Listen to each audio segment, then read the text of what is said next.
Meus amados irmãos e amigos, eu vos saúdo com a doce e gloriosa paz do Senhor. Estamos, neste momento, pela graça e misericórdia de Deus, iniciando o nosso primeiro trimestre da Escola Bíblica Dominical do ano de 2024. Estudaremos o tema O Corpo de Cristo, origem, natureza e vocação da igreja no mundo.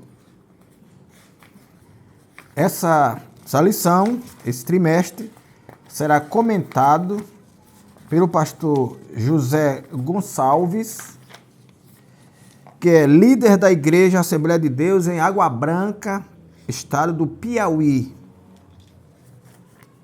Louvamos a Deus pela sua vida e pela sua cooperação a esse trabalho, pelo que ainda continuamos fazendo, pela sua ajuda, e não queremos que ela esmoreça no ano que vem. Queremos que ela seja cada vez mais fortalecida, para que também fortalecido seja a pregação do Evangelho do Senhor Jesus Cristo. Então, a lição de hoje, eu estou aqui com as apostilhas, porque não recebi ainda a lição física. A origem da igreja. Nós estudaremos, a partir de hoje, a doutrina da igreja. Nós vamos aprender a cronologia dos fatos históricos na ordem que eles aconteceram.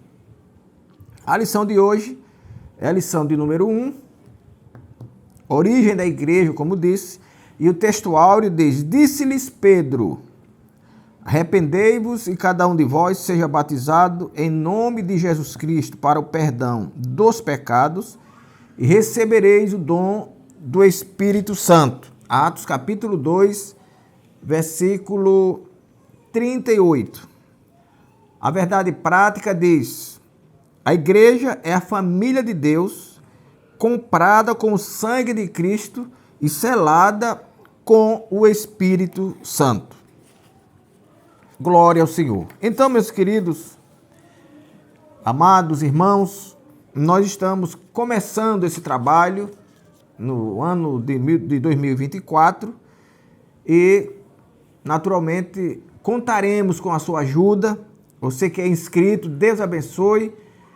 Nós, posteriormente, faremos um videozinho curto para agradecer a todos pelos 3 anos que transcorrerão no dia 3 de janeiro agora, os 3 anos do nosso canal, e sabemos que não temos alcançado multidões, mas temos alcançado almas. E esse é o nosso objetivo, é o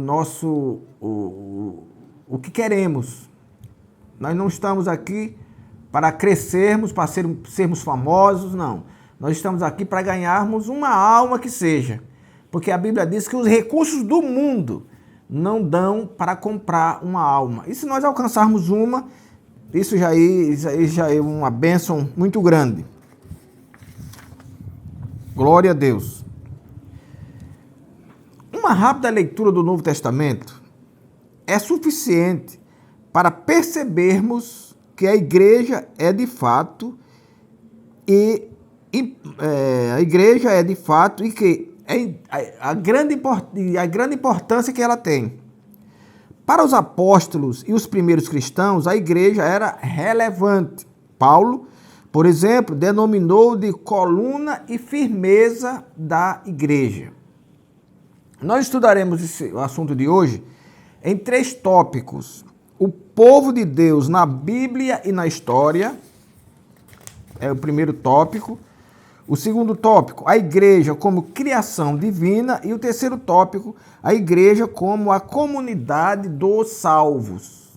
Glória ao Senhor. Então a igreja para nós e para o mundo é tão importante que Paulo chama de firmeza da verdade, coluna e firmeza da verdade, da igreja ou daqueles que participam dela. ou daqueles que se dizem igreja, espera-se que sejam firmes na verdade. Que ela é uma coluna, é algo que é sustentada, ou que sustenta. Coluna é uma peça que sustenta. Então, a igreja, enquanto estiver aqui na terra, ela sustenta a verdade com firmeza, sem tergiversar, sem se amedrontar, sem voltar atrás. Porque a Bíblia diz que aqueles que são igreja, aqueles que participam da comunidade igreja, eles têm que falar uma língua apenas, a verdade. Paulo diz que nada podemos contra a verdade, senão pela verdade. Então, tudo que fazemos tem que ser pela verdade, e fora dela não é de Deus. Tudo que está fora da verdade não é de Deus, é do inimigo, é do inferno, é do diabo. Glória a Deus. Então, o povo de Deus na Bíblia e na história. O povo de Deus na Bíblia e na história.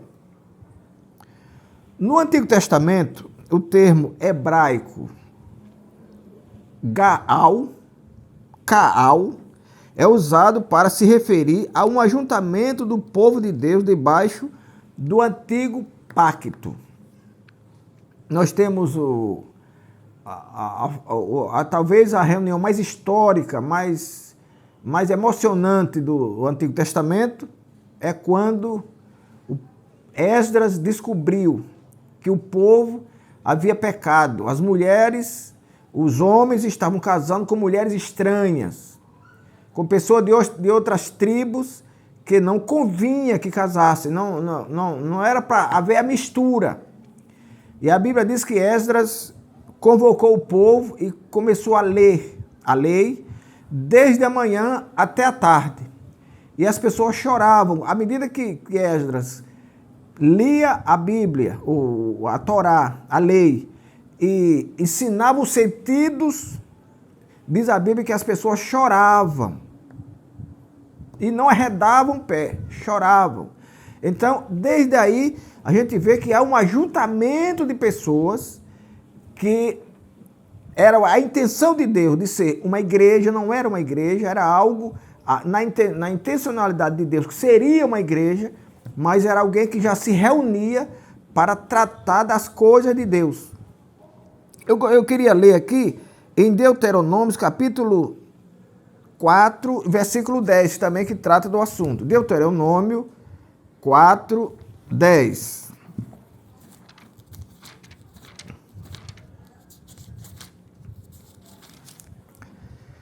Nos diz assim: no dia em que estiveste perante o Senhor, teu Deus, em Horebe, o Senhor me disse: ajuntai-me este povo e os farei ouvir as minhas palavras e aprendê-las-ão para me temerem todos os dias que na terra viverem, e as ensinarão aos seus filhos.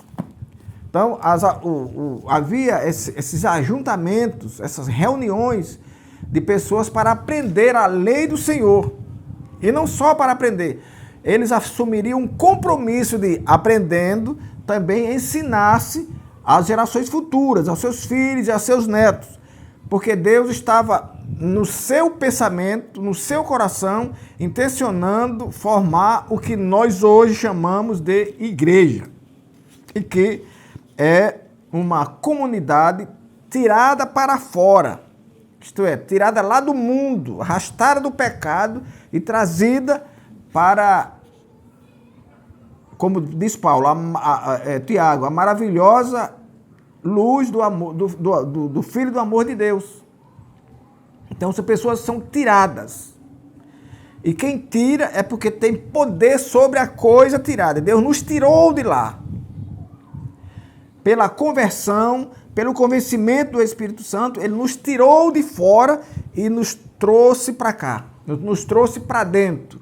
Ele nos tirou da prática do pecado e nos trouxe para adorá-lo, para bendizê-lo e para anunciar as suas virtudes. E no Novo Testamento, é o termo grego eclésia, é como já havia falado, se refere à igreja cristã.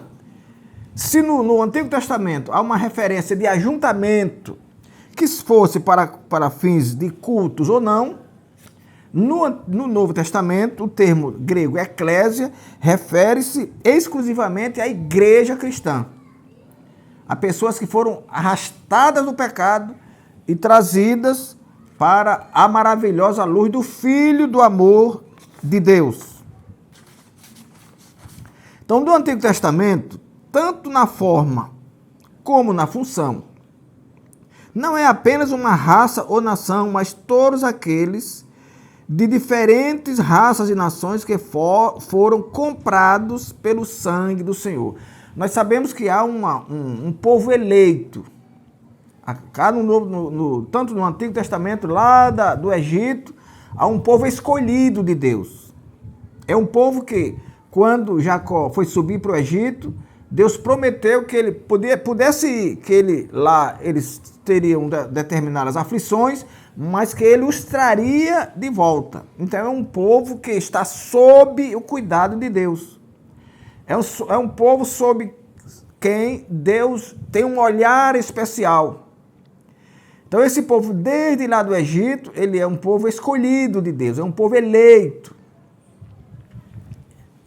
Mas no Novo Testamento, aquilo que era exclusivo, João diz no seu evangelho que ele veio para os que eram seus e os seus não receberam. Mas tanto quanto receberam, deu-lhes o direito de serem feitos filhos de Deus, a saber, os que creem no seu nome.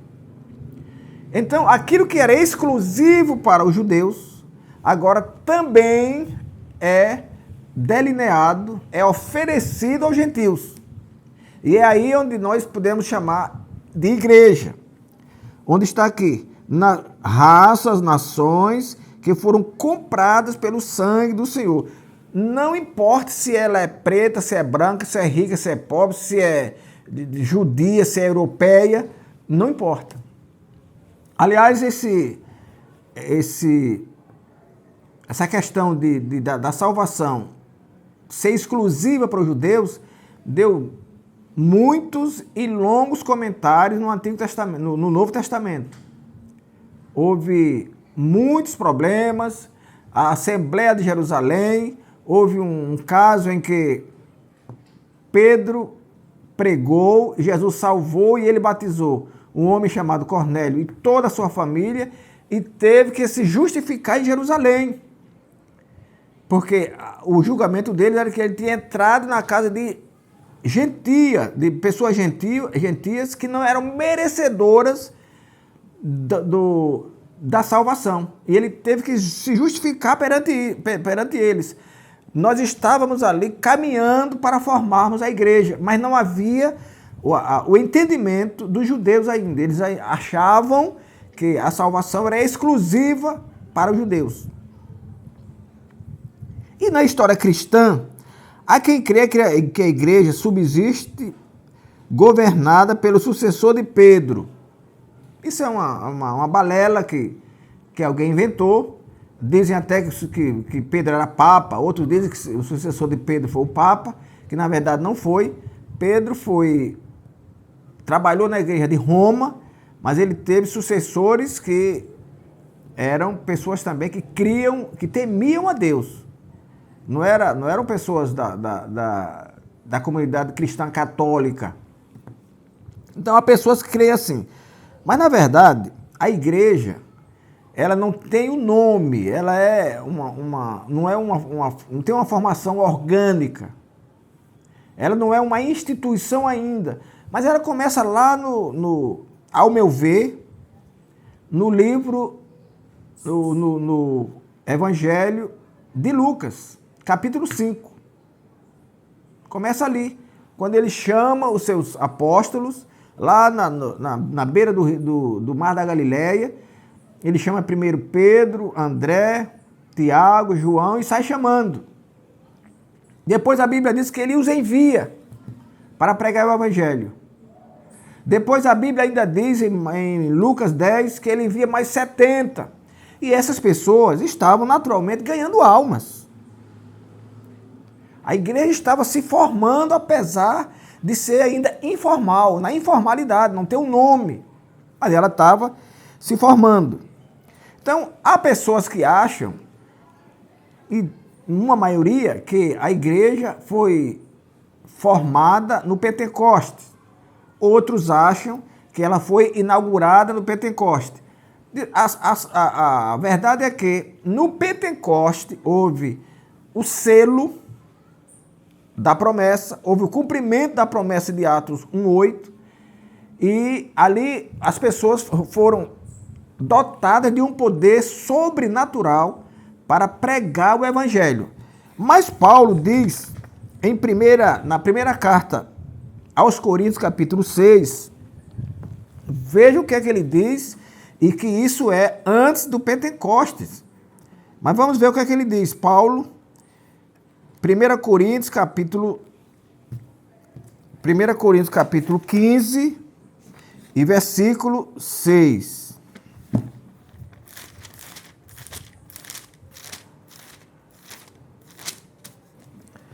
1 Coríntios 15, 6. Ele está falando das aparições de Jesus após a ressurreição. E que foi sepultado e que ressuscitou ao terceiro dia, segundo as Escrituras. E que foi visto por Cefas e depois pelos 12. Depois foi visto uma vez por mais de 500 irmãos, dos quais vive ainda a maior parte, mas alguns já dormem no Senhor.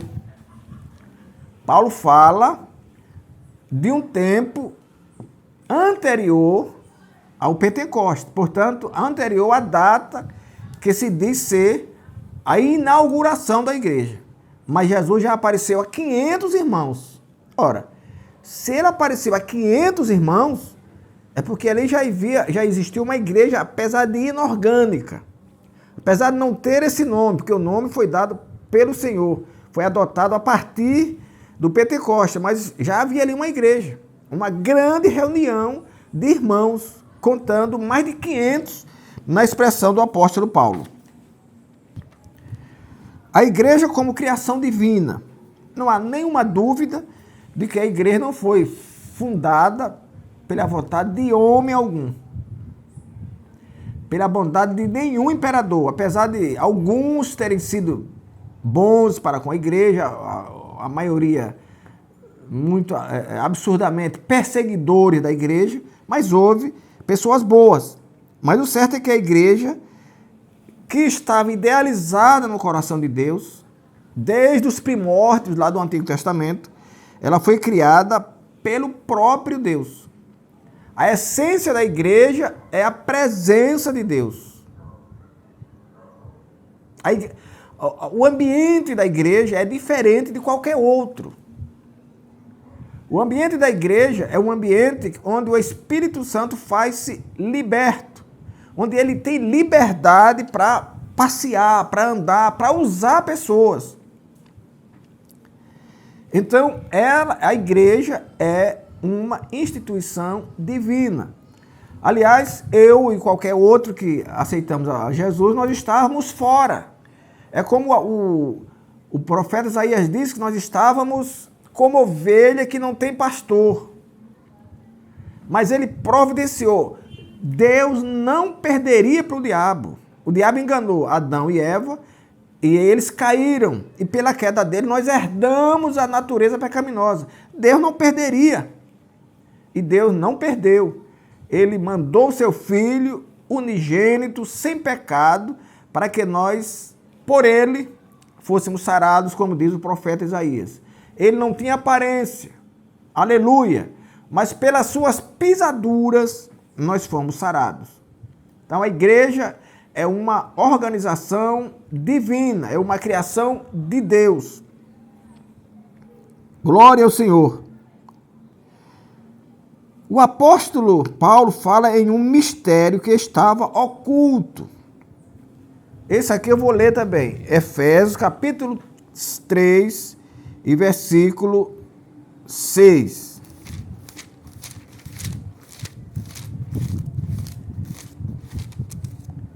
Efésios 3, 6. Olha o que ele diz. A saber que os gentios são co-herdeiros e de um mesmo corpo, e participantes da mesma promessa em Cristo, o qual, noutro século, não foi manifestado aos filhos dos homens, como agora tem sido revelado pelo Espírito aos seus santos e apóstolos e profetas.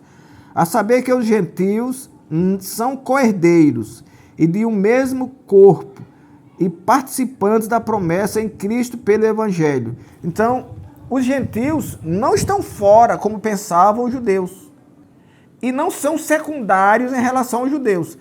Paulo diz que eles são co-herdeiros, isto é, eles herdam juntamente com os judeus.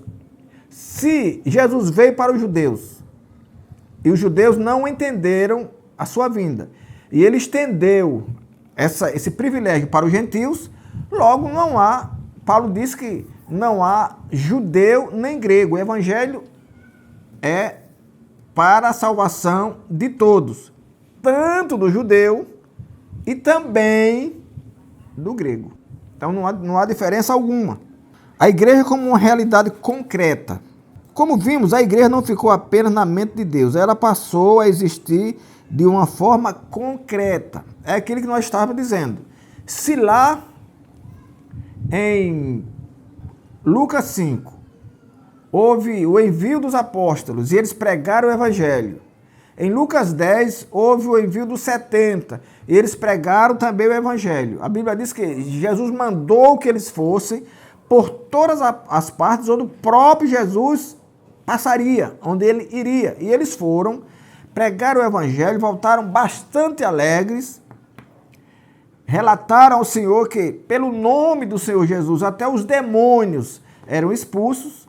Jesus repreendeu nesse fato, dizendo que eles deviam se alegrar não apenas porque os demônios se retiravam sob a pronúncia do seu nome, mas deviam se alegrar porque os próprios nomes estavam escritos no livro da vida. Glória a Deus. Então, a igreja, ela vem se formando, conforme Paulo diz em 1 Coríntios 15:6, que já há ali uma reunião de muita gente, mas ela dá os seus passos mais reluzentes após o Pentecoste, onde os irmãos receberam o batismo com o Espírito Santo.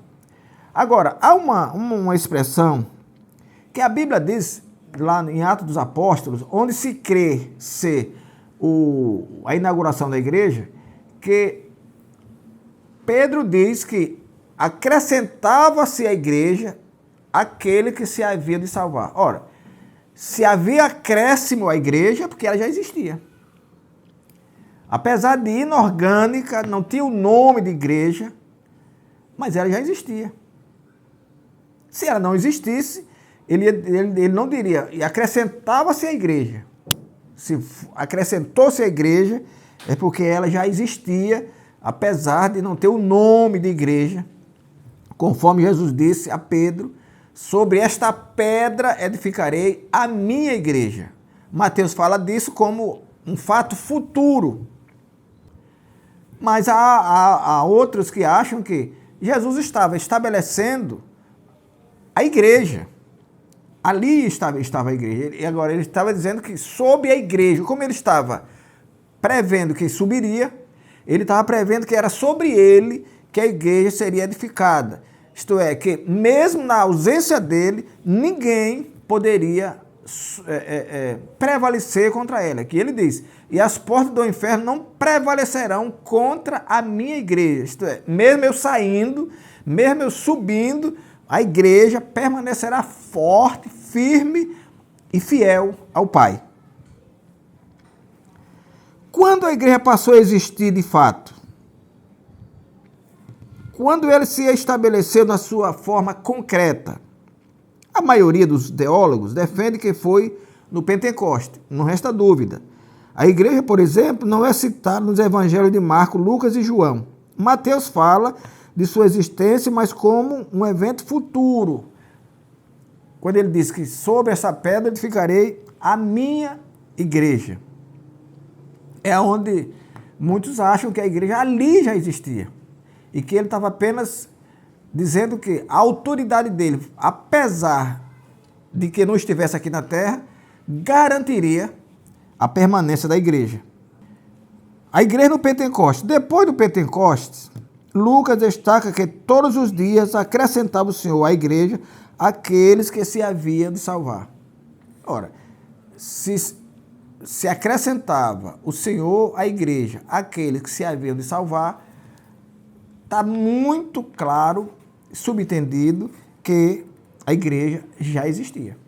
Ela apenas estava recebendo acréscimos, estava recebendo adeptos, mas ela já existia.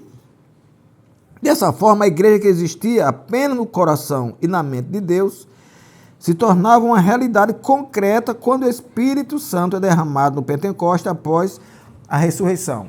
É claro que, a partir dali, não há dúvida de que houve um trabalho extremo de salvação de almas. A Bíblia diz que no primeiro discurso em que Pedro defendia a descida do Espírito, como as pessoas estavam achando que os irmãos estavam bêbados, diz a Bíblia que cerca de 3.000 almas foi acrescentada à igreja. No segundo, quando ele se defendia da cura do coxo na porta do templo de Jerusalém, cerca de 5.000. Então, daí em diante, a igreja estava sobejando, Deus estava fazendo maravilhas. Mas é claro que isso não foi um trabalho que começou ali. Ela recebe ali aquela marca que ficou indelével na Bíblia e nos nossos corações para sempre. Mas Jesus, o próprio Jesus os apóstolos já haviam feito um trabalho muito grande de salvação de almas e que, a partir dali, não haveria mais dúvida do que a igreja cresceria de forma muito grande, como nós vemos nos dias de hoje. Agora, uma coisa que a gente tem que saber é que a igreja não é formada por adeptos. A igreja não é formada por adesão. Não. O apóstolo diz que a igreja é formada por pessoas que se arrependeram, portanto, pelo arrependimento é que vem o perdão de pecado, e foram batizados. É o que Pedro diz em Atos 2,38. Arrependei-vos e crede no Evangelho. A igreja é uma comunidade cristã formada por pessoas regeneradas que fizeram a fé pública pelo Senhor. É como Paulo diz. Eu estava dizendo outro dia a uma senhora, não adianta você achar que crê lá no coração escondido. Paulo diz que eu tenho que crer no coração e confessar com a boca. O demônio tem que ouvir eu dizendo, Jesus é o meu Salvador. O demônio tem que ouvir e ficar quieto quando eu dizer, eu estou esperando Jesus para ir para o céu. Como Paulo diz, combati o bom combate, acabei a carreira e guardei a fé. E a partir de agora eu aguardo a coroa, quer dizer, a recompensa, a qual o justo juiz me dará naquele dia. E não só a mim, Paulo não era egoísta, e não só a mim, mas a tantos quantos aguardam a sua vinda. O diabo tem que saber disso. Jesus está vindo buscar uma igreja lavada e remida no seu sangue. Ninguém pode ficar guardando isso, não. Ninguém pode ficar guardando. Então você tem que crer no coração e confessar com a boca que Jesus é o nosso Senhor e Salvador. Selados pelo Espírito Santo. Já foi dito que a igreja tem uma origem no dia do Pentecostes. Uns dizem que ela se originou no Pentecostes, outros dizem que ela foi inaugurada no Pentecostes. Quer dizer, inaugurar é solenizar aquilo que já existe. Então, eu penso melhor que ela foi inaugurada e não originada lá. É exatamente isso que o apóstolo Paulo diz aos Coríntios na sua primeira carta. Pois todos nós fomos batizados em um espírito, formando um corpo, quer judeus, quer gregos, quer servos, quer livres, e todos tendo recebido de um espírito. Paulo está falando aqui da universalidade do evangelho. Paulo está quebrando a história da exclusividade do evangelho que havia na cabeça dos judeus. Inclusive, uma das causas da separação e retorno a Jerusalém de Marcos, o evangelista, foi exatamente porque ele discordava de que Paulo pregasse o evangelho aos gentios. O Marcos era adepto daqueles que achavam que os incircuncisos não poderiam herdar o reino de Deus. A salvação era para os circuncisos. Aqueles que haviam feito o mandamento do prepúcio, do corte do prepúcio. Então, eram esses que exclusivamente seriam salvos. Paulo está dizendo aqui que não. É um corpo formado por pessoas, quer sejam judeus, gregos, servos, livres, todos temos bebido de um espírito. Então, nós somos a igreja de Deus. Jesus pegou assim, lá dos becos do valado, o criminoso, o ladrão, o sodomita, o mentiroso. Jesus pegou essa casta de gente que não valiam nada, nós não valíamos coisa nenhuma. Ele pegou, salvou e nos colocou num lugar que ele chamou de igreja. Jesus já dizia que havia muita gente que era do aprisco dele, mas que convinha ser agregada. Quando ele falava ali de aprisco, ele estava falando da igreja.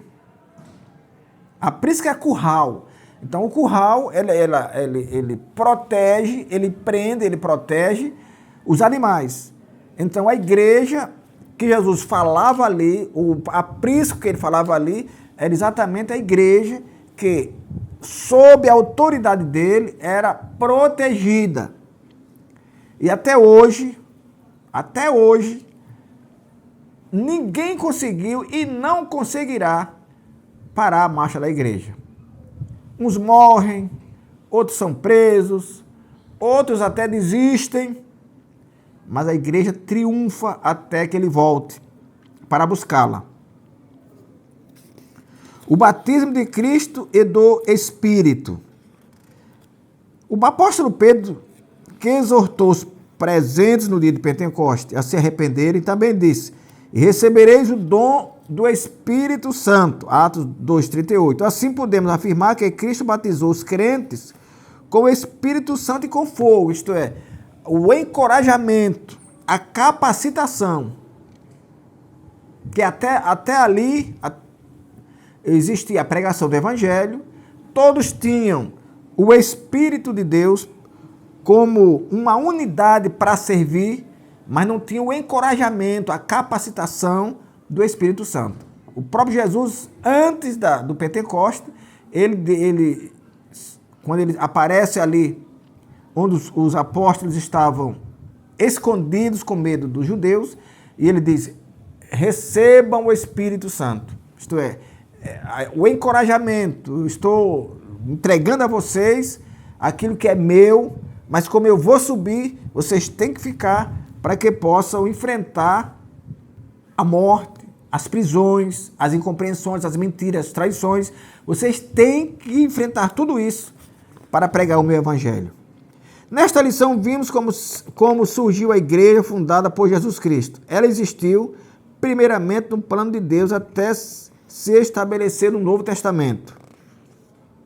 Após a morte, ressurreição de Cristo e a infusão dos cristãos no corpo de Cristo por meio do Espírito Santo. A igreja, portanto, não foi idealizada por homem algum, nem tampouco está fundada sobre teses humanas. O seu fundamento é Cristo, que é a cabeça da igreja. Por isso, é um grande privilégio fazer parte da igreja que é o corpo de Cristo. Que o Senhor nosso Deus nos abençoe e nos guarde até o nosso próximo encontro. Inclinai os vossos ouvidos e vinde a mim, ouvi e a vossa alma viverá.